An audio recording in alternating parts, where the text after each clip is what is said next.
Tzepora, it's very good to speak to you. Thank you very much. Can you start by talking about the big wins for the treaty in COP28?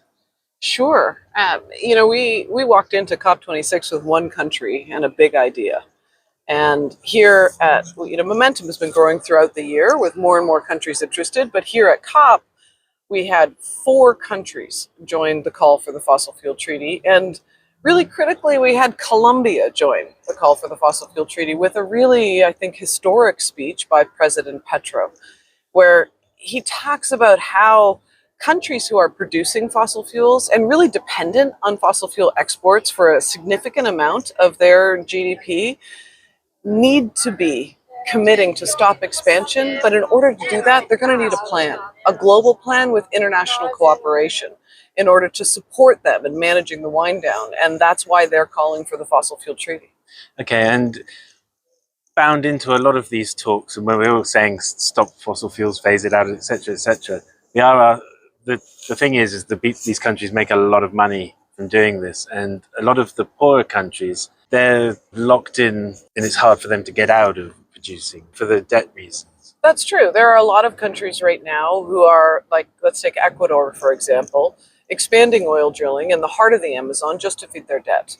And so they can't, even if they want to, and recognize the climate urgency of stopping the expansion of fossil fuel production, they actually can't. And they're going to need different international cooperation and global governance mechanisms, debt relief, tax agreements, trade agreements, in order to shift the structure so that they're not being forced into the expansion of fossil fuels. And how ready are we for that conversation at the moment, or for that to start taking place? This is a conversation that's long overdue. The fact is that for 30 years, we've been having a conversation about fighting climate change without talking about the cause of climate change, fossil fuels.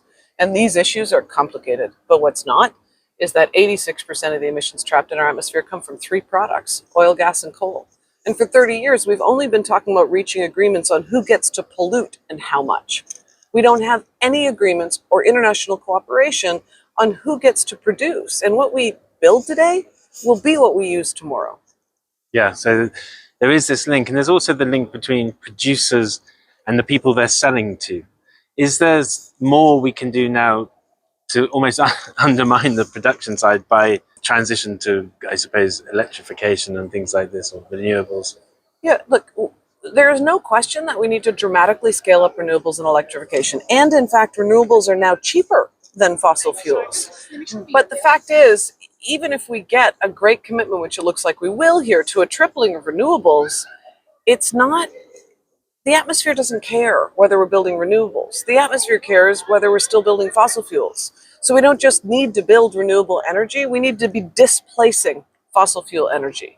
And that's what we're not doing right now. We don't have a lot of national policy or international agreements on stopping the expansion of production. So the United Nations Environment Program report, the Production Gap Report, just came out again this year, and it said we're on track to produce 110% more oil, gas, and coal than we can ever burn if we want to stay below a 1.5 degree world. So we already have enough. We already have enough oil, gas, and coal on the surface of the planet or under construction to use while we manage the transition. In fact, even if we used all of what we already have under production, it would take us past 2 degrees. So we're spending all this political capital, financial capital, intellectual capital to dig up stuff that we know we can't burn, or it will burn us.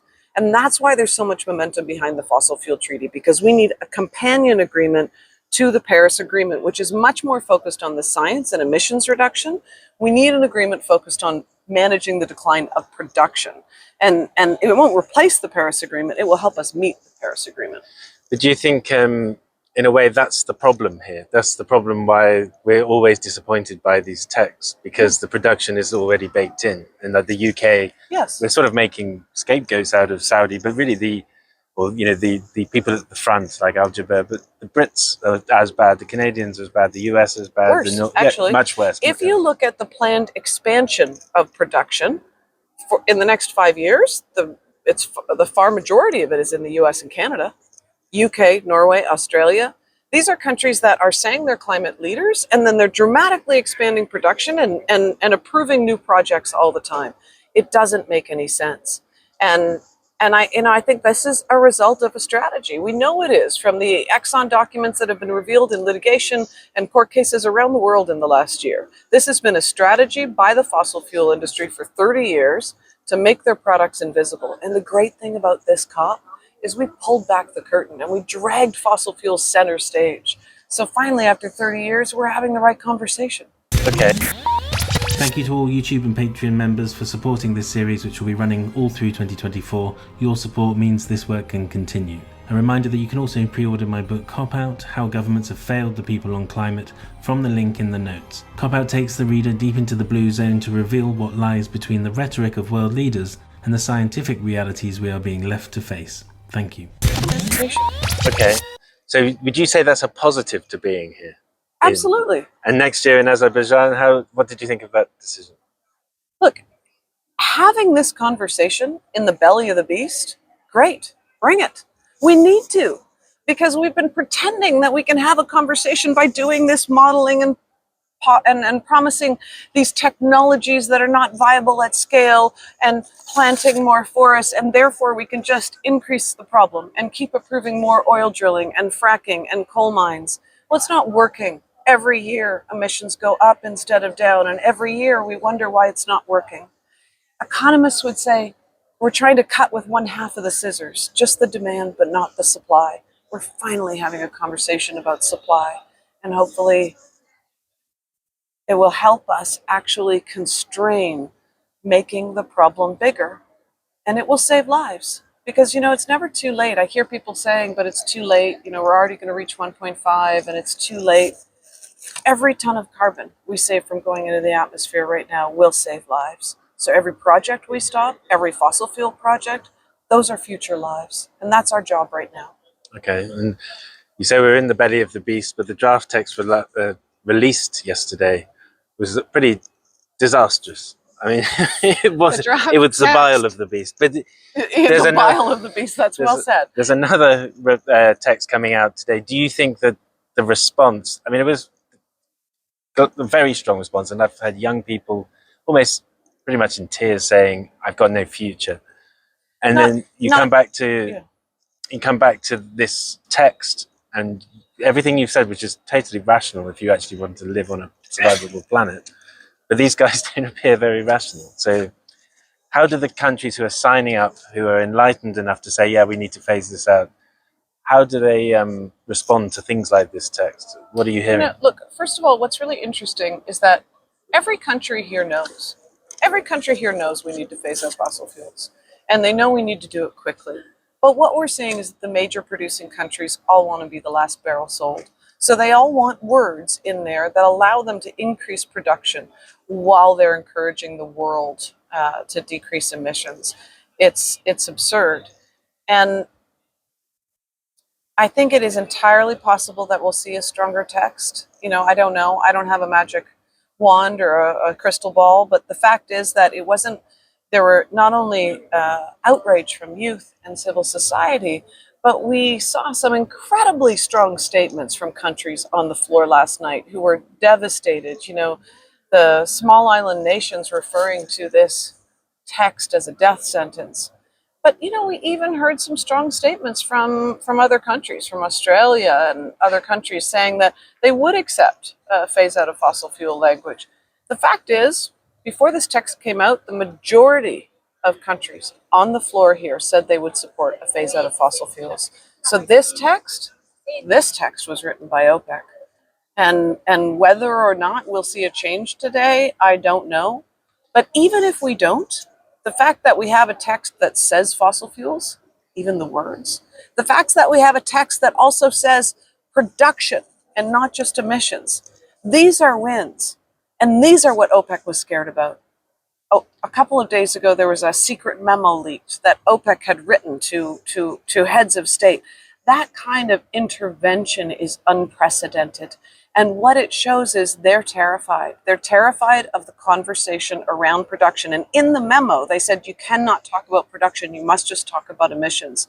This will have an unprecedented impact on the future of fossil fuels. And they're right. Just the fact that we've had this conversation here, and we're going to get some of the right words in the text, is going to send market signals around the world that the era of fossil fuels is over. And what we're witnessing here at COP, this is the last gasp of the fossil fuel industry. Okay, and you don't think it's also a sort of a reflection somewhat on Al Jaber as president being quite weak with OPEC in some respects, if he's willing to put their stuff out, see how it gets handled on a first release? Look, President Al Jaber was in a very difficult position, of course. He has been trying to create the conversation. Let's not forget, he was the first COP president to talk about needing a phase down of fossil fuels. So, look, he's also an oil CEO. So it is what it is. But he has been attempting to create the conversation here. And if he is a good president, then we will see him ensuring that the text reflects the concerns of the majority of nations. Okay, but the bottom line is you're saying that this is really approaching a bit of a dirty fight out at the very end of fossil fuels in terms of wording and all the rest of it. Yeah, that's exactly what it is. But we have kicked open the door, or some would say we've propped open the Overton window. This is a shift. It's a massive shift after 30 years in climate policy and negotiations and debate. Scientists have been talking about keep it in the ground since, maybe 2014 in The Ecologist and the Nature, the Paul Eakins work, etc. But now this year, it's become a mainstream debate about the future of oil, gas, and coal, not just burning it, but producing it. And I think that is going to have, I think that this COP is a historic COP because of that. Okay, just to end on, you're Canadian, I'm British, we come from villainous countries. What's the role of civil society in terms of trying to help push this agenda, do you think, of change, accelerate? The role of civil society is critical. It has been always in social movements like this. It couldn't be more critical at this moment in history. I mean, I'm Canadian. My country has been on fire for 6 months. And, a northern country. Right now, we should be in the streets. We should be calling our elected officials. We should be engaging in every way we can and making it simple. Say no to abated fossil fuels. Say no to all of this jargon and offsets and CCS. Is your government expanding new fossil fuel projects or not? Are they putting more money into a safer, cleaner future in renewable energy electrification, or are they still doing fossil fuel subsidies? Make it simple for them and make it simple for the people around you to engage with you. Excellent. Okay, well, look, thank you very much. It's been great to speak to you. Yeah, nice to speak to you. Thank you to all YouTube and Patreon members for supporting this series, which will be running all through 2024. Your support means this work can continue. A reminder that you can also pre-order my book Cop Out: How Governments Have Failed the People on Climate from the link in the notes. Cop Out takes the reader deep into the blue zone to reveal what lies between the rhetoric of world leaders and the scientific realities we are being left to face. Thank you.